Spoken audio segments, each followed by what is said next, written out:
Hi guys! Welcome back to my YouTube channel and welcome back for another vlog. For today's video guys, magluluto po tayo ng ginisang munggo para sa dinner. So samahan niyo po ako at magluluto tayo ng ginisang munggo.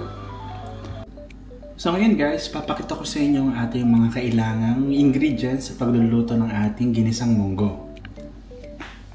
So meron tayo dito guys chicken. But pwede kayong gumamit ng pork or kahit shrimp. Depende sa inyo. But kasi ngayon, ang nasa ref lang is chicken. So, chicken ang gagamitin ko.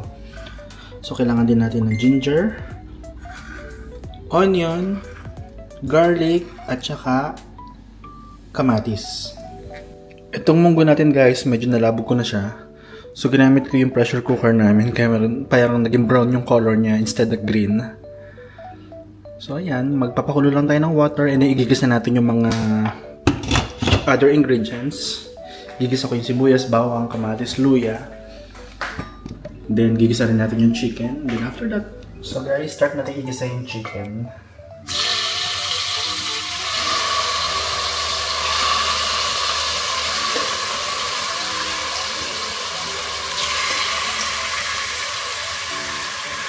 Pag medyo nag-brown-brown na siya, saka natin lalagay yung garlic, onion, ginger. So, after 5 minutes guys, ito na itsura ng chicken. Gisa-gisa na siya. So, this time, pwede na natin ilagay na natin itong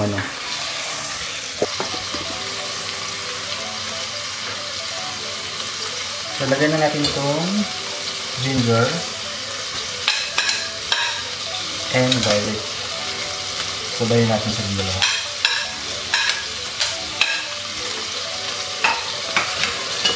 Lang natin.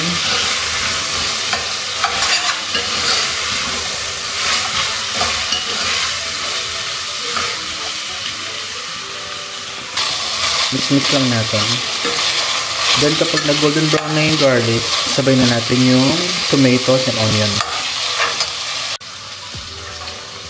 Sabay na rin natin guys itong kamatis.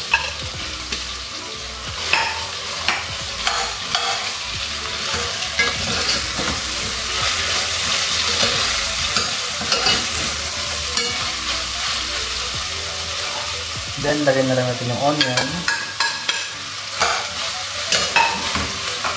Sautein natin siya ng 5 minutes.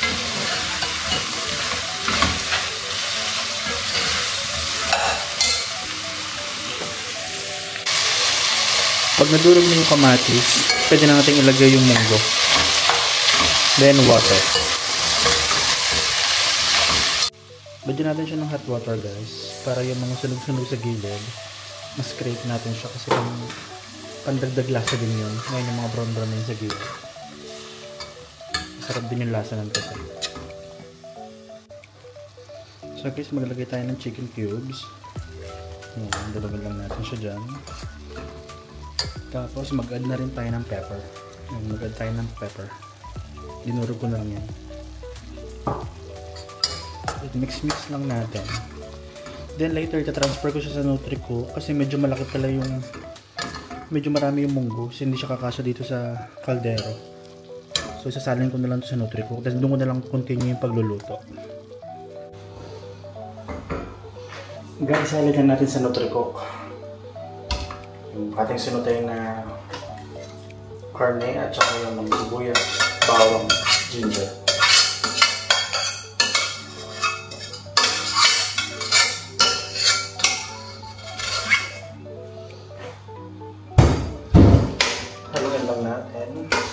So, nandito na rin yung munggo. Then, mag-add lang tayo ng hot water para sa sabaw.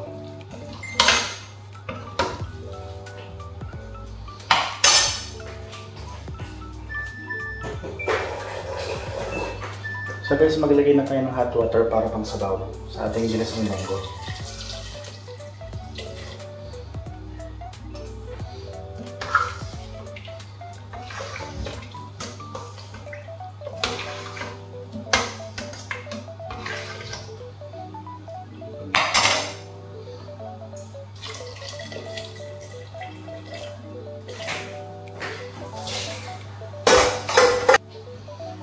Add tayo ng asin para sa pambalasa.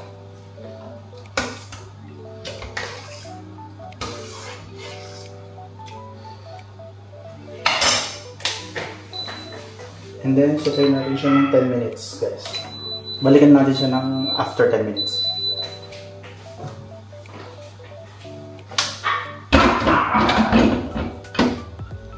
So guys, after 10 minutes, ito na siya. Ayan, kumulo na siya, guys.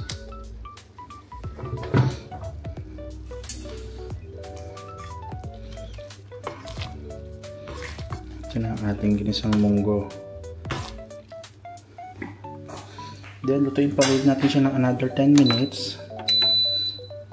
Then, lagyan na natin itong ating malunggay. So, nakakuha ko na konting malunggay sa may bakod namin, sa may likod. Lagyan na natin siya. Ayan. Then, another 10 minutes, then luto na to. Ito na guys, another 10 minutes na. And, luto na po ang ating ginisang munggo. Ayan. So, kakain na po tayo ng dinner. Thank you for watching, guys.